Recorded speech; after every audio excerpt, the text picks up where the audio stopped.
Hi, I'm Heather Strotter, and this is A Place of Yes. In each episode, we have honest conversations about grief, the messy parts, the unexpected moments, and the ways we begin to heal. Through heartfelt stories and expert advice, my hope is to offer you comfort, connection, and a reminder that you don't have to navigate this alone. Today, I'm joined by Jordan Sondler, an illustrator, educator, and author who lost her dad when she was just 14. Out of that loss, she co-founded the Dead Parent Club, a monthly audio-only grief community that has become a lifeline for people all over the world. We talk about how art and comics have helped her name hard feelings, what it's like to carry memories that shift as the years go by, and why building an honest, low-pressure space for grievers has changed the way she moves through life. Jordan's perspective is creative, refreshing, and deeply real, and I'm grateful to share it with you. I am sitting here with Jordan Sondler, and I'm so excited. I've been looking forward to this interview. Jordan's a Brooklyn-based illustrator, educator, and the author of Feel It Out, The Guide to Getting in Touch with Your Goals, Your Relationships, and Yourself. She's also a fellow griever. Jordan lost her dad when she was 14, and she co-founded this grief community, online grief community, called the Dead Parent Club. And when I learned of it, this is sort of funny, but it put a smile on my face, which not all grief groups and things do, because I like the, we live with grief, and sometimes you just have to have that spin on it. Thank you for being here, Jordan. Welcome to the show. Thanks so much for having me. And I know I feel the same way. It's always nice when you find someone else who really gets it. Absolutely.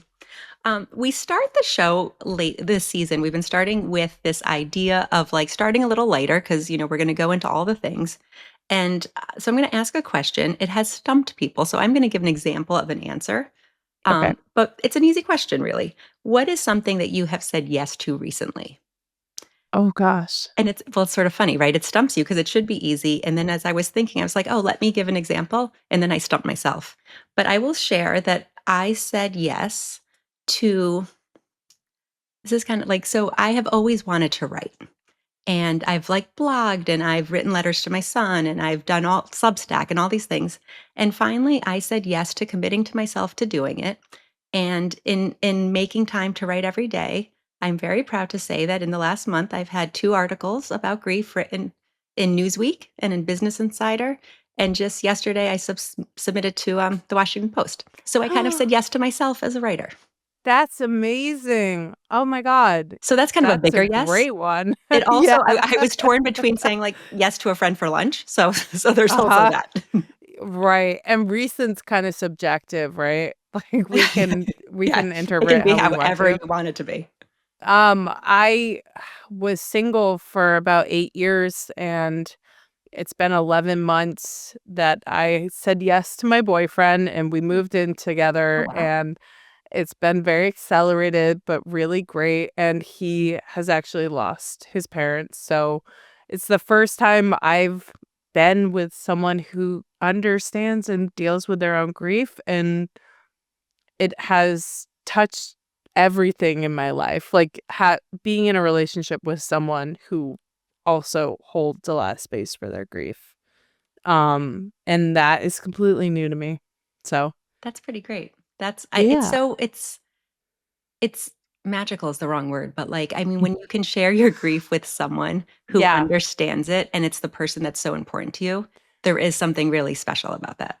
Yeah. I mean, being seen in the pain, the confusion that comes on all the time about the pain, and just the reason, like, I don't know, it just touches you in every way. And so being able to navigate life on a daily basis with someone who also feels that and understands it, I didn't know that I would ever experience that. And it feels like a gift. It's hard. It feels like a gift. So, Absolutely. So let's start kind of with under the grieving umbrella. Can you share a little bit about your dad? I know you were 14 when he passed, yeah, but can you talk about him a little bit and about that? absolutely. My dad was so fun and wonderful and so supportive. And it's really sad to me that it's now been 20 years because so many memories and feelings are, I don't know if it's photos or other people's memories, or if I can trust my own memory. That's all stuff that I think gets called into question at a certain point when you're holding vigil for a person for the rest of your life. But he was wonderful, and he was an alcoholic.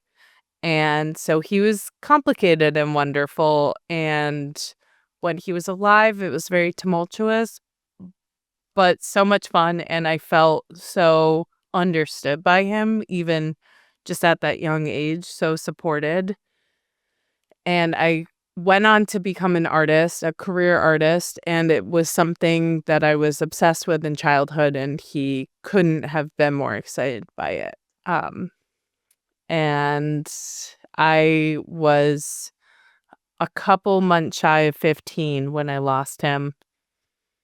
It was very confusing, and I was really one of the only I actually did have a friend who had lost a parent, but for some reason that didn't really bond us together. It felt very isolating back in early 2000s. I didn't have the support that I think is more available now.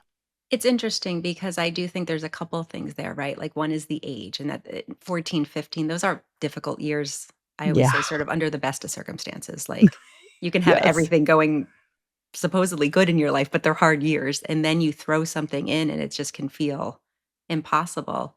And I talk a lot about it when Jake died, which was 2010, so early. Um, it just there wasn't, like I talk about social media sometimes negatively, but like I do think it's been such an avenue for grievers. Like there's just a connection and there's other people going through it. One of Yeah. the things you said just sort of stuck with me and it was trusting our memories, right? Um, Mm, and I can imagine, once you reach the point where like the person you've been alive longer without the person than so you were weird. with them. It's weird, Yeah. right? It's so weird. It's so sad. It's so sad. It's one of the things when that happened with Jake, and then when it was, like, double the time, then triple the time, all of those years were really hard for me, and I didn't see them coming. It took almost, like, when he was gone, 12 years, which Yeah. is just, like, weird numbers in my head that I do, but I was like I feel like with the big numbers, you kind of feel like, okay, like, at 5 like, I just there's landmarks, but those were always harder for me because I was like, "Wait, like, he was only 4." Like, I don't know, it's weird. Like, it wasn't So, supposed to happen it like wasn't that supposed to either. happen. Absolutely. So, I think it's interesting though when you say that though, like when you have a hard time trusting your memories, do you talk about certain things? Like, do you think of him a certain way still? Well, Like, it's do so hard. I bet you can relate on the level of this, probably most people can. You have your own memory and your own feelings and your own grief, and then your family does, right? Like, when you lose a family member, or even if you lose a friend, the other friends or the family members remember things differently or experience that person differently. So, there has been a lot of, like, calling into question a lot of things over the years that I remember differently than my mom or my sisters were so much younger than me, so there are things they wouldn't remember at all. There's a lot of pieces to the questioning. and then sometimes I wonder, like, does it even matter, right? Like, if it's No, our memory it and it's how doesn't. we makes us feel good, it doesn't matter, and they wanna Right. think of it a It different they're way, that's all finite, good. right? Yeah. We're not, Yeah. like, generating new memories with Yeah, that no. person. I wish we were, but Absolutely. Do you have a lot of pictures of him around? now that I'm in a new apartment, my partner and I both have not done a great job yet of putting that stuff around, but it's a priority for us. You would never know it. But yes, I have a lot of photos. I did have a lot of photos hanging up of me with him mostly. And a photo of him and my mom. But yeah, I need a special spot in my apartment because it is so nice and it's really activating to look at those Yeah. photos. Do you feel that way? I feel hot and cold with it sometimes. So our house, he's like, there's pictures of Jake everywhere, but he Yeah. was 4, right? Like, and Ethan was Did he 5, live and in your house that he did. you're still He, in? Yeah. so this couch that I'm sitting on is a couch that I'm like, it's up on my 3rd floor, but I was like, we can never get rid of this because this is a couch that holds so many memories of Mm. Jake. Like, it's like I sat here and I fed him And we would like, when he was having hard times, like he did therapy on this couch, or like we'd fall asleep on this couch. Like, so it's, It's I part of remember your family. it's part of our family. So like when we moved houses and Jake came to this house, but like this couch came, I was like, it has to be a part of it just because it was so integral in that chapter of my life. Absolutely. That The makes so much pictures, though, can sense. be tough because, so I have another son, Ethan, who is going to be 21 in January, which is wild. Mm. But but there's so many pictures of him everywhere through all the ages, and the ones with Jake just stop.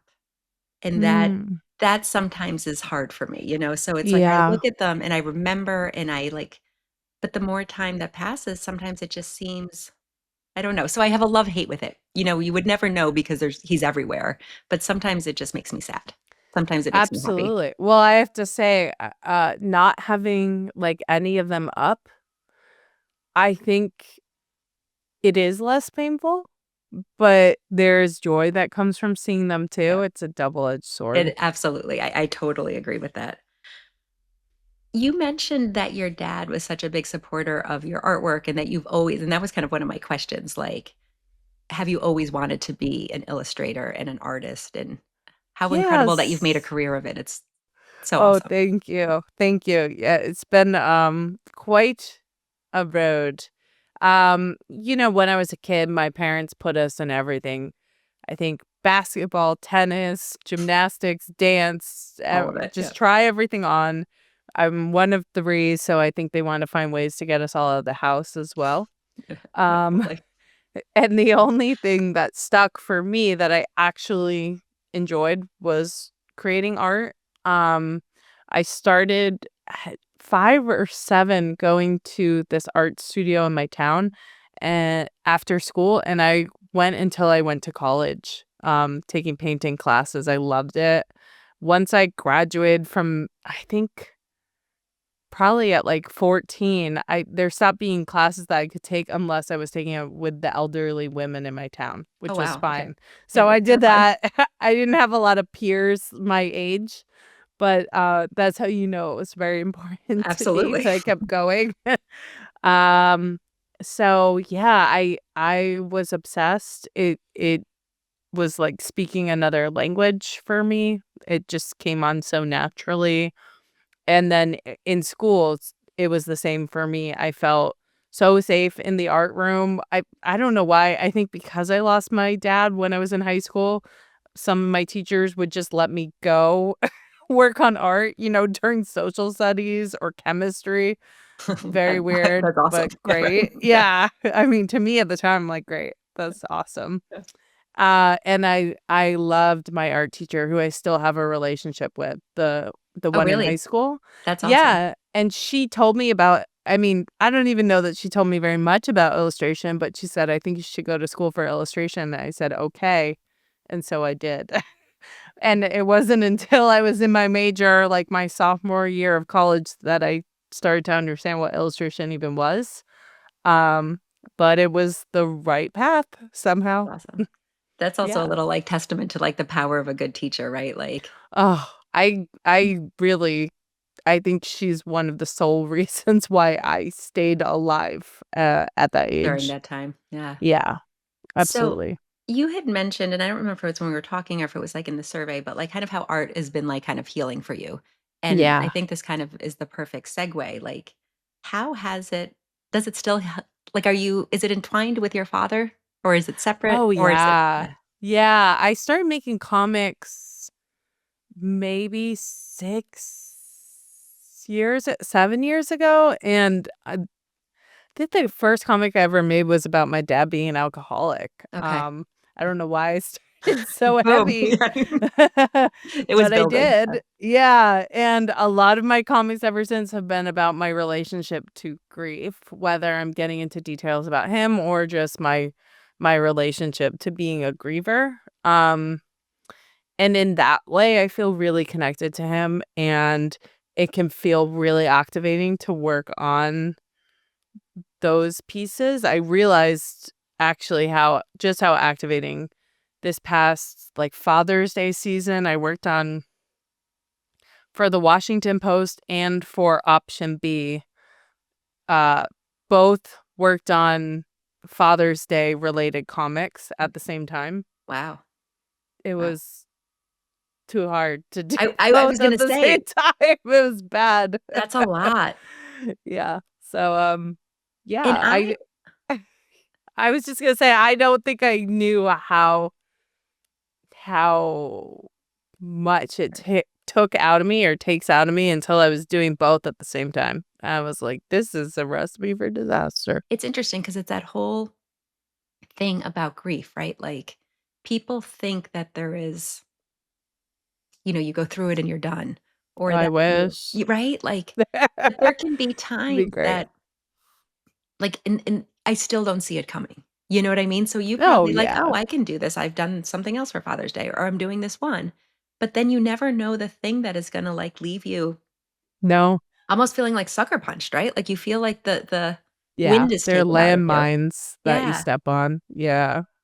And I think that is one of the things that in having so many conversations with people that keeps coming up is that, there's we become really skilled at figuring out how to live as grievers and Mhm. even using that language and that terminology and like immersing ourselves sometimes in the world of grief. Like I certainly have in the last couple of years with all these conversations and even writing about it, like just all of these things.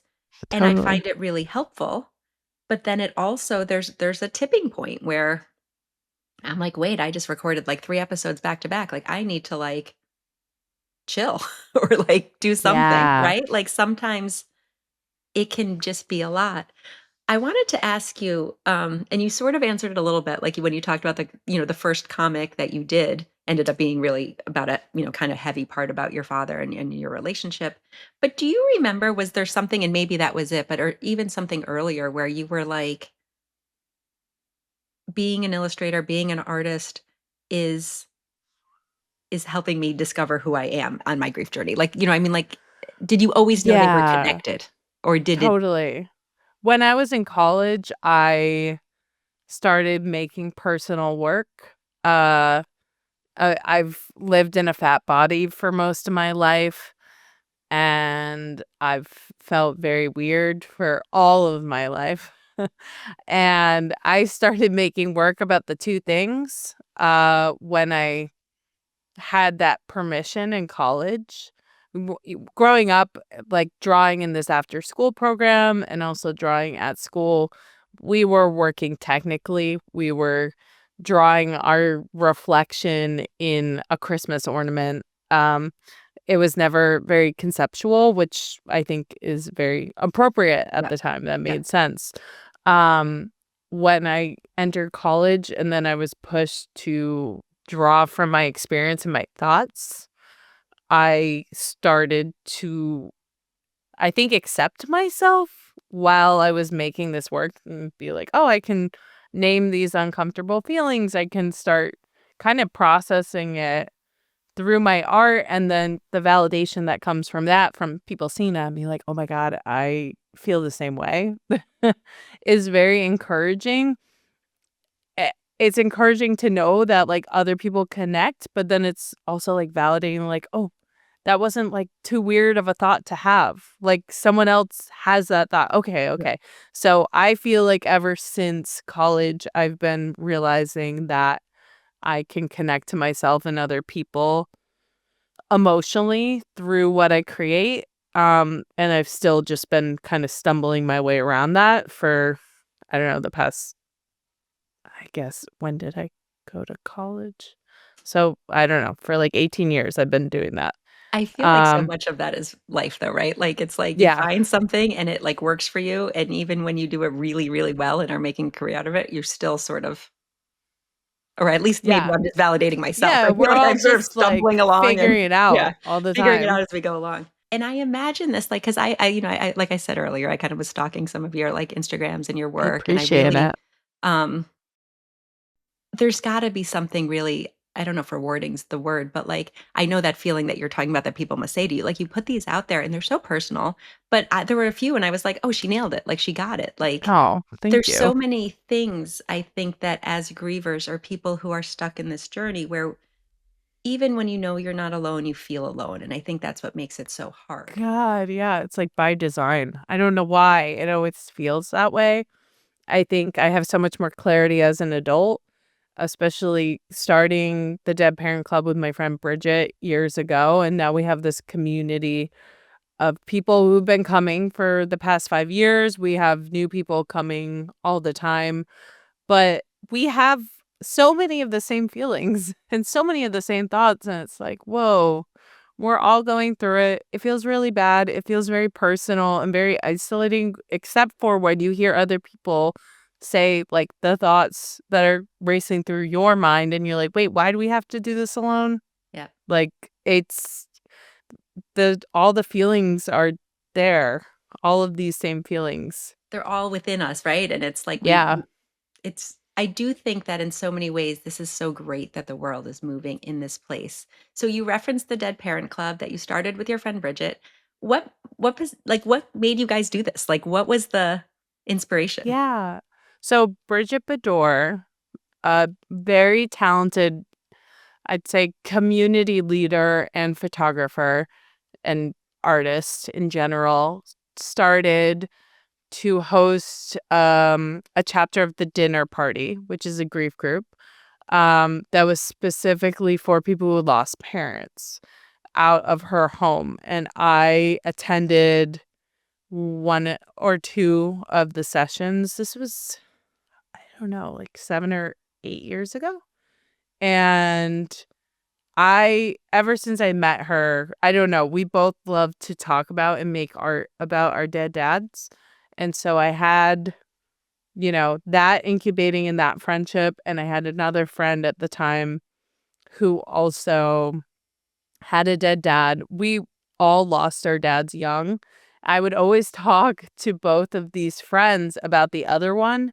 And then during the pandemic, we just got together and we're like, we're all terminally online. Like all Yeah. we do is log into our phone and our laptop, and we're all alone generally. So like, let's create a group on this brand new app called Clubhouse. It is audio only. People in all different countries can be on this app. It's free, and we started like 4.5 years ago, the Dead Parent Club, through that app, and we're still going strong every month. It's just me and Bridget now hosting the club. We used to do it once a week, which was way too much for everyone. Yeah. And now we've hit our sweet spot. In the past couple of years, we've been doing it once a month, usually the first Wednesday of every month. And people can come and go as they please. We have people who've been coming for 4.5 years, and then we'll have someone who just lost a parent a week ago show up. So And so if someone is listening and they're like, okay, this sounds like a community I want to be a part of. What do they do? How do they sign up? And is it yes, exclusively for dead parents or is it like it is. I wish it wasn't, but also we're open to whatever your interpretation of a parent is. We're not you don't have to provide some sort of like birth certificate with that person's name on it. We have had entry? people Yeah. yeah, we've had people come over the years who like had a grandfather that was their father figure, Yeah. and that's okay. No one's going to poke holes Yeah. in the validity of your relationship. Family is so complicated, Absolutely. Yeah. and different people mean different things. So however you define parent, like show up if you've lost a quote unquote parent. um it is free. It's online, through the app Clubhouse. If you search the Dead Parent Club grief group, I believe you'll It'll pop find up. us. We Nice. have like a Okay. page through Clubhouse, but you could also find it on my Instagram, Jordan Sondler or Bridget Bador. We post and we have links in our profiles. And because it's audio only, you can be cooking dinner.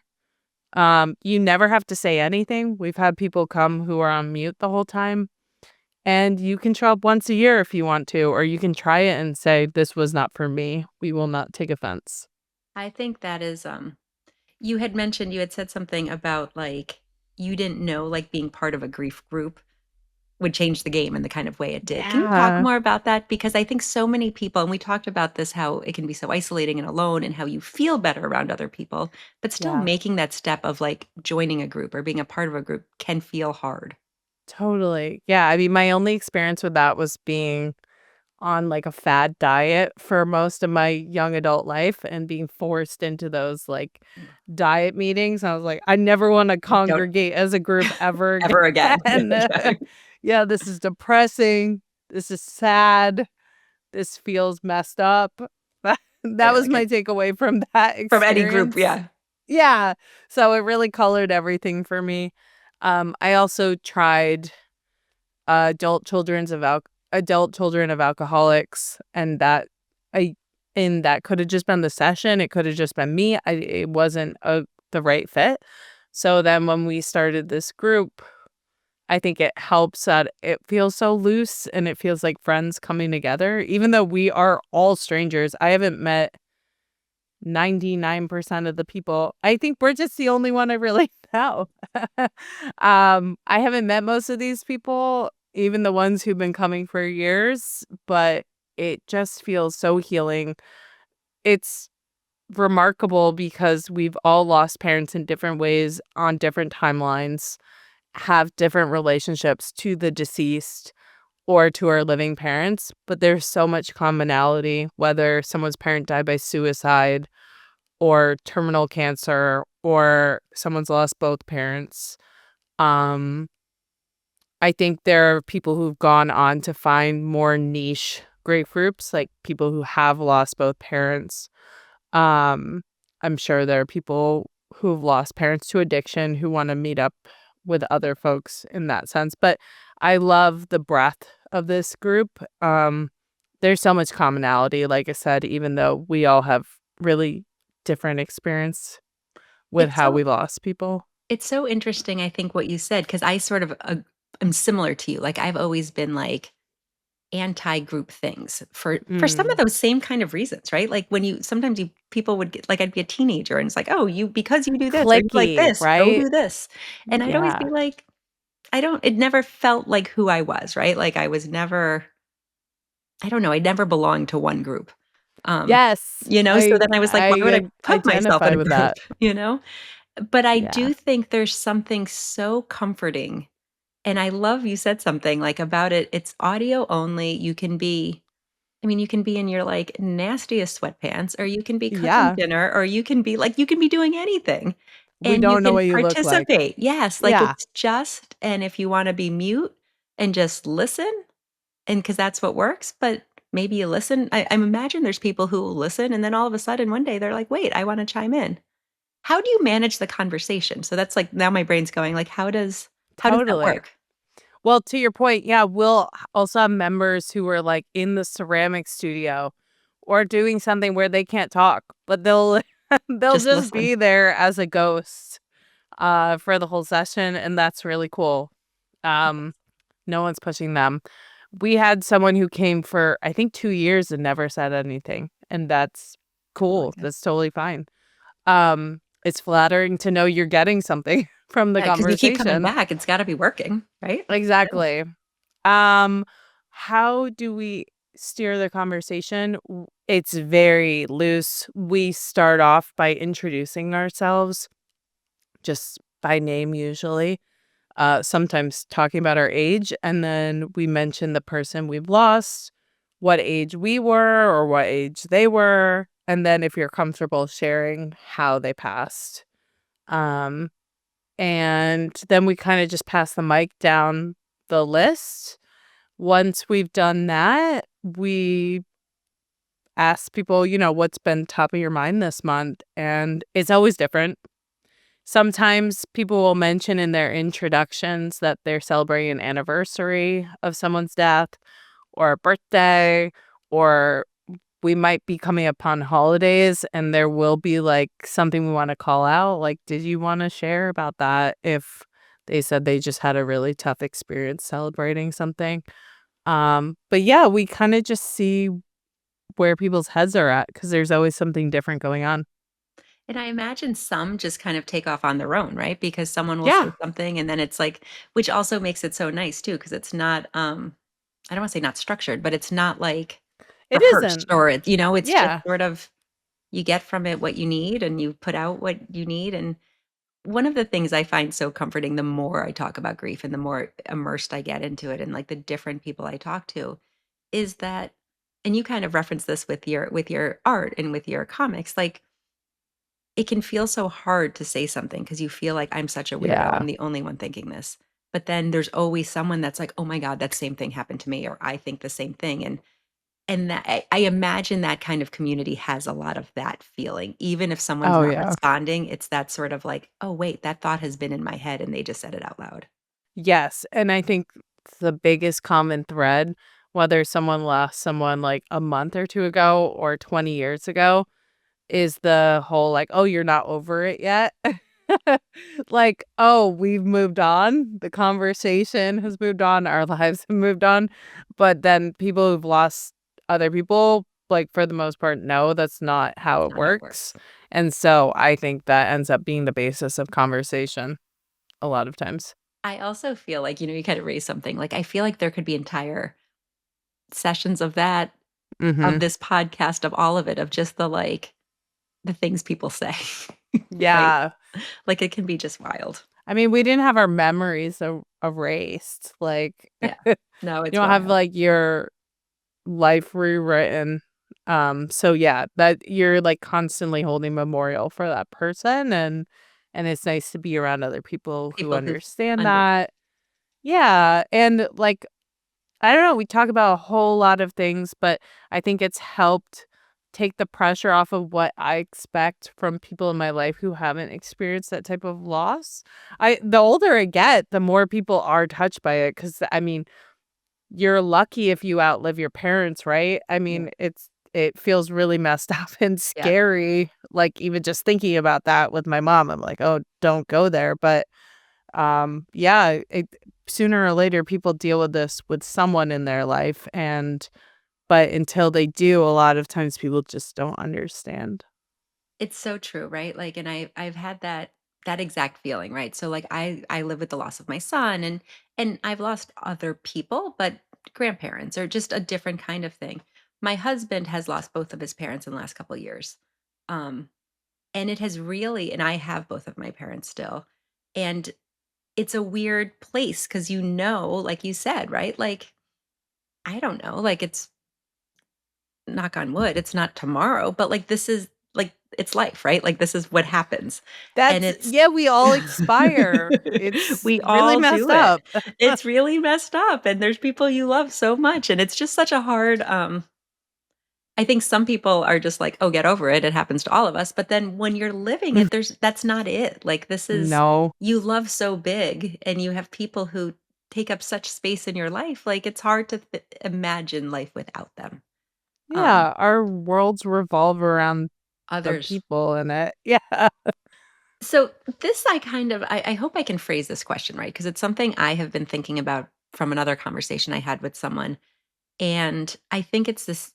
I I s- I have a hard time with this personally, so I'm kind of curious because I think from someone who also spends so much time in the grief space, when you provide a service, and I don't even know that that's the right way to say it, but when you hold space for other people's grief, right? Like when you are a Yes. person that is kind of that like conduit for other people to process their grief.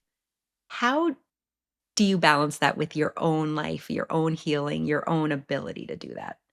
And I don't know that like, I know that Yeah, it's I hard. find these it's hard, like, I find these conversations so good for me selfishly, right? Like, and even when we started the foundation in my son's memory, I would always say this, I was like, "Yes, we're doing really good work for kids that were sick like him, and we're doing all like, I'm really proud of the work we do it, but the selfish reason is I'm, like, talking about Jake all the time, like, he's my inspiration, I can talk about it."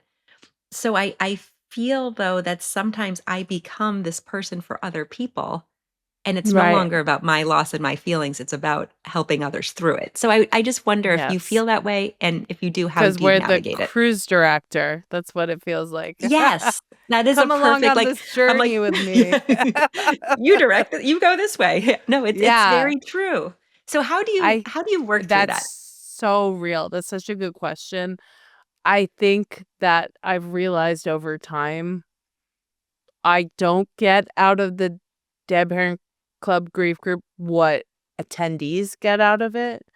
But I get something different that is also just as great, which is a sense of community, like being around a group of people who have the same feelings and thoughts. So it totally normalizes it. And like I said, takes my expectations, like lowers them way down for people in my life who don't get it. I just don't care anymore, quite frankly, because I'm like, oh, I've seen the other side. There's a whole world of people who do get it. So if you don't, that's fine. Like, wait, that's not where our relationship goes. I don't have that expectation. That's something that's been like had a huge impact on my life. Like even, family processes grief differently. I wouldn't say I actively process my grief about my dad with my family. And so it's just coming to terms with the fact that like there's different people in your life for different things. I think the group has taught me a lot. But as far as if I'm feeling really, really low in my grief about my dad, it's not necessarily geared towards that for me. Because I think I'm more hyper vigilant about other people having a good experience and feeling seen and heard. But I don't need it to be that because I'm in therapy and I have other people in my life who get it, and I'm getting just as much out of it. And it's not that I'm not volunteering information, but I do feel like I'm on during the group, carrying on the conversation and 'Cause it's more responding like in lulls. like, Yeah. so if there's silence, right, it's like falls on you to We have gotten to a good place where we realize we don't have to fill you can every sometimes sit. void. Yep. Yeah, yeah, because like you said, like people pick up the conversation and kind of take it, especially people who've been there for a while now. And I think it encourages new members to realize, oh, this space is for me. Like there's no hierarchy, there's no That's interesting. too Yeah. much. Like we're always reminding people who are like, oh God, sorry, I'm spiraling. It's like, that's why we're here. We have an hour. You can, if you want to talk for an hour, that's fine. Yep. I That's like why we're that. here. Yep. So, I struggle, especially when I started with this podcast, of always having to fill, like, yep. quiet, where sometimes when I just would learn to sit and let the guest or even myself, like, think about what was just said, another question would come or a follow-up comment would come, and it's especially I think that is true of all things, like, sometimes we just or people want to feel quiet. Oh, me But, too. like, but if we're comfortable with, like, a little bit of quiet, there can be such magic that comes out of it. Um, Yeah. And and you want to make other people feel comfortable, and inherently you think, being engaging and probing with questions and making someone feel seen, but there's all different ways to do that. do that. And like preserve your energy and your peace too. And I love also what you said, when talking specifically about, like, the Dead Parent Club, but I think this applies to so many things, is that people are good. Like, you can have I don't know if there's 100 people there. There's 100 different things coming out of that, and they don't A all have hundred to be the percent. same. And that is I think for me, and I'm curious if you agree with this or not, like, I think that the grief world has shifted so much, and I'm considerably older than you, but, like, even when Jake first died, like, my parents, like, older people, like, you didn't talk about it, right? Like, there was this very, like even my relatives who don't talk about people who've died, like, they just compartmentalize their lives. Mhm. And it took me a really long time to sort of be comfortable in, like, no, we can talk about this. This is how we honor our people. Like, this is how I make meaning of what it is. And it can look Yeah. all of these different ways. And there's no right or wrong. Where I think there used to be this, like, no, there was the stages and you do this and it's linear and you start here and you Right. end here. And we sort of know that's all nonsense now. But some people still want you to fit into that box. Right. But by breaking it, you are setting an example for people. Not everyone is going to absorb the way you're navigating through your grief. Not everyone's going to take that on for themselves, but it has been really rewarding when I have people in my life, whether it's my siblings or friends, Be like, I started therapy because I felt really encouraged by you, or I'm looking for a grief group, or I don't know. When you just see a shift and it feels like it's because you've made it a safe space and Yeah. you've just been really open about your journey, that feels really encouraging, especially when it's people who you might not have felt connected to in that way before. And you're like, "Oh my god, okay, yes, I this do. is, like, having a positive impact on people outside myself." Well, it's interesting, like, because it's sometimes it's not even, like, the friends or family that make the most impact on me, it's, like, the random person who's in Mhm. wherever, and I imagine this with the grief group too, like, you probably have people all over who Yeah, are taking an hour of their month to log into this because they know you are providing a safe space, and I feel like that is kind of cool too, that we now have the ability to just share our conversations that frankly I find so beneficial. Like, so it's almost again, I'm always like it helps me as and if it helps someone yeah, else, even better. totally, and these people have become my friends, and we've never met, and some of them I've only ever just seen, like, the icon that You they don't even know have what in the they look like. app, Yeah. you know? Yep. No, it's cool. A lot of them, and then when we like, find each other on Instagram, I'm like, "Oh my god, you're a whole person, not just a voice." So cool. But we don't do a good job, which is fine. I think it keeps it sustainable for us.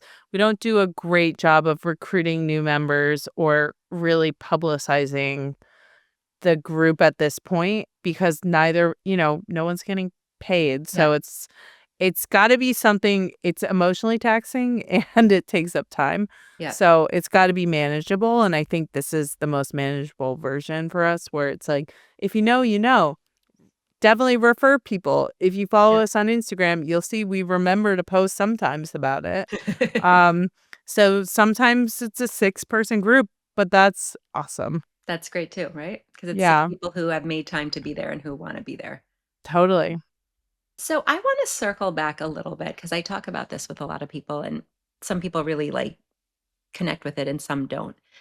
Do you how do you again, this is kind of a how do you stay connected to your dad in Mm, current day? Like, do you like I talk to Jake and it's funny because I have, my son Ethan and they were 15 months apart. So I try to always like the relationship I have with Ethan in real life here. I almost sometimes model with Jake. Like I have the same mm. conversations that I imagine he would be at 19. Like I try to I don't know. I try to keep I'm like, "Oh, Jake, you'll never I believe what love happened to that. me." Like Yeah. but No, so I used to be more like that. What I think when I lived alone, it felt easier. yeah, Now we're both two people grieving parents in the same household, and it looks different for both of us. His grief is a lot fresher than mine as well on a timeline perspective, but I feel I don't like it, but now I feel like the only time I really talk out loud to my dad is when I'm at a very low point. I'm like, "I need help. you Show like, get me his the attention, yeah. way." Yeah, "What are you doing? Come Wake on." up! Like, I need Yeah. you, yeah. That's kind of but I used to talk to him all the time. I used to go sit outside my stoop every night and go talk to him, and I love that ritual. I hope I can get back to it, feel more connected, but I don't know, the past year, I think of integrating all of our grief together. It's like I'm finding a new way. I don't know what my way is, Right. and sometimes I feel disconnected, and sometimes I feel really connected to him. The book Signs, did we talk about Signs? That No. oh my I can god, Laura Lynn Jackson, okay. Signs, I will say it's a lot about she's a psychic medium, it's a lot about Okay. her sessions Oh, with wow. parents who lost young children, so be prepared for Paired. that if I have you dive in. always wanted to dabble in this, and I'm just like I just have, like Oh, I'm then you looking at have to read the book. okay, You I will. have to read the book. I'm so interested, I'm so, but I'm scared. I don't know, like, Yeah, I for get it. someone like, I put myself out there, I do all of these things, but then there's something about that just it's I like a felt scared until I so we're talking about now, like, talking to spiritual guides. I think this book opened me up to the concept years ago. And so now I've talked to Okay. several spiritual leaders. Um, but the point of entry, like just deciding I'm ready, I'm prepared, that was hard and scary. But this book tipped the scale, and I Okay, was so like, I'm gonna get that book. the I feel like rewards are like outweigh any of my fears. It's really good. Someone brought it up in the grief group in the Dead Parent Club years ago. so that's I mean, I didn't even think about that, but there's so much like there's Yeah. just so much out there, right? Like, and if you don't know about it, then now I wanted that's gonna be a book I read. Like that's gonna Oh, be totally. something I We do. talk about TV shows, books, like anything that where we're like, "Oh my god, this did such a good job." And it's so seldom that you see That you see something that portraying connection. grief in such a great way, No, that's like relatable way. well, it's interesting, and I was thinking of something else you were saying about how you used to talk more, and now you're in kind of like this different chapter of your life, and it's not. But I will say, for me, um with my grief, and I think that it's a good reminder for all of us. And I'm happy you said that because I sometimes like I still talk to him, but I don't visit him at the cemetery like I used to. And there were Yeah. years where I went every morning and I went every night, and then I went once a day. There was, and I go once or twice a week, maybe. Like it's That not, sounds like a lot to me. As someone who it's, goes once a year, it's like half a that's a mile from my lot. house. It's very close. like, That's I, still a lot. but so what's interesting about that is my husband still goes, I would say every day. Um, Wow. and then sometimes I'll feel bad about that because I'm like, well, you must, like, what, you love him more than I do? Like I make it this Oh weird my god. competition, Yeah. which it's not, and I I think get it's it always though. important for us, especially when we share our lives with other grievers, right? Like that all Yeah. of these are like chapters, and there's going to be times when you go back to sitting on the steep, or you don't, but you do something else. And there's going to be times when you feel really connected, and you kind of alluded to that. Like sometimes you're like, you can just feel their presence and they're there. And other Yeah. times it feels less, and that's kind of sometimes sucky, but like, you know what I mean? Like I just feel like with Yes. everything, there's It's no you're trying things on, yeah, and it's a lifelong journey. And so something that works now won't necessarily work for you in a year. And you can always come back to it. yeah. And yeah, it's different seasons. It's weird that the seasons of grief happen, past a year mark or month mark or whatever. I feel like there's just always going to be different seasons to the grief and a different way to relate to it It's and almost like honor it. it's the most, at least for me, like the most unexpected thing about being a griever, right? Like that Yeah. there is this, you just have an ongoing relationship with it, with the person, with the experience, with all of it. It's weird that it keeps changing because the fact that the person's gone doesn't change. Yes. That's It's I like mean, it should be exactly. something you could settle into and you're like, okay, Yeah. that's it. I figured it out. Goodbye." I But figured it no. out. That's what I was just gonna say. Like, it should be something where it's like, okay, like I've done this enough. I'm good at this now. Let me be. It would be And then it's great. like, then Yeah. it gives you like a little pivot. No, every year is different. Sometimes every month is different. My God. Every day can feel different some days. Yeah. Um, so the last thing I wanted to touch on is I wanted to touch on your book. Um, Yes. I love it. I wanted kind of, so Oh, it's thank you. Feel It Out, the guide to getting in touch with your goals, your relationships, and yourself. So Yeah. how did that book come to be? Like, what was that something you were always kind of like brewing, or was it just I had just ended a long-term relationship and I was feeling really depressed. I got to this place where I became totally disconnected to talking about my feelings and exploring my feelings through art. I had really hit like a high point in my career, actually. I've really found my groove. I was making the money I wanted to be making, working with the types of clients I wanted to be working with, but I was feeling so hollow and so out of touch with myself. So I started to make work that kind of led to the book and just put that work out on Instagram. I didn't know what it was for, but I then kind of built up a body of that work where I was just kind of exploring my feelings and my dissatisfaction with where I was at in life. And I had a friend who had sold a book at the time and loved her agent and put us in touch. And then it just kind of, I feel like this has only happened a few times in my life. It was like everything lined up. It just Like fell it into was place. meant to happen. Yeah. I keep waiting for that to happen again with other aspects of my life. I'm like, everything else feels so hard. But that somehow just That's like awesome. came together the way you would want it to. That's So. awesome. Has that, it's interesting. I love that. Like, you did say this one piece of like, that one piece is going well, but sometimes the rest of your life isn't. And that Oh my is God, like, that's yeah. not even grief, right? Like that can just sometimes be life. Like I used to have a friend who I worked with and she would talk about like, I have my job, I have my home life, and I have my car, which was just like random. And the And she car always wreaks havoc on your life, I feel like, Well, as she would always someone be with a like, car. 2 out of the 3 will be well. Like, if my career is going great, my marriage is going great, that car is going to be a disaster, and it I always made love me that laugh. that's a separate part. It's Yeah. so true. And she cracked me up, but I always reference it because it's kind of funny. Like, you've got whatever your 3 things are, right? Like, there's always Yeah. like and you throw grief into it, right? So it's like there's all this, and then everything can be going great, but you can be struggling with your grief. Like, it's Oh my God, I know. People don't.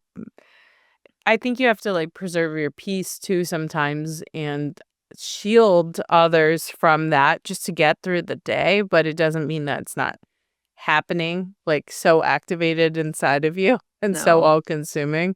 Well, it's interesting. It's like protect your peace is like one of the things I like to say. It also is wrapped up in like the title of this podcast, like a place of yes. Like it's finding the thing that like where can you come from? Like what is inside when everything else feels like you don't have control? Like what can I do? Yeah. So I I am so grateful for you being on this podcast with me, for being on a place of yes. I'm so grateful for you sharing so much of your life and your story and for what you're doing for your community. Um, Oh, thank you. Especially the community, like you said, like they're little icons on your app, right? Like these are people, Yeah. like Little and dots. little Little dots, but dots. like you're making such a difference. And I think the more we have these conversations and we share our thoughts and our feelings and the ups and the downs and the good, the bad, the ugly, all of it, like it helps people know they're not alone. So thank you for having this chat with me. Well, I'm so honored that you reach out and it's so nice to know you. I am so excited to see everything you do. I'm excited to read all your articles now and your book Oh, great. someday I hope soon, so. I I hope hope. so. Yes, definitely. It's I know something I it. want to say yes to, right? Like it's one of the Yeah, you things. will. Well, We know you will. So, I appreciate the confidence. So thank you.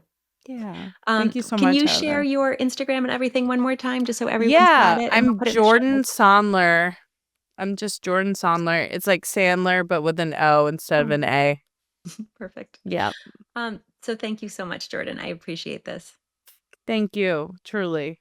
You are amazing. And I know your son is there. I personally believe that. So, I do too. I love that. I love it. And I love the idea of like the more people we meet, like all of our people just together. Like I always oh, have this, like yeah. I have I this like, know.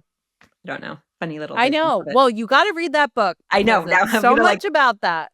I was gonna say I'm gonna order it on Amazon, but I'm actually gonna go to the local bookstore and go buy it.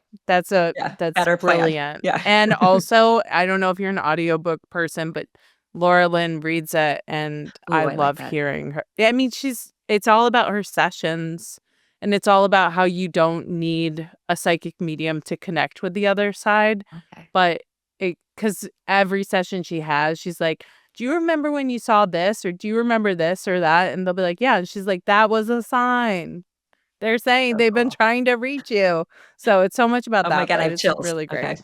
Yeah, you're Might gonna need love to it. yeah. Oh, I'm tell me excited. what you think, I please. definitely will. I will reach out for sure. I'm Okay, excited. good. All right. Thank you, Jordan. Thank you for listening to A Place of Yes. I hope today's conversation brought you comfort, connection, maybe even a little bit of hope. If it did, I'd love for you to subscribe and share this episode with someone who might need it too. See you next time on A Place of Yes.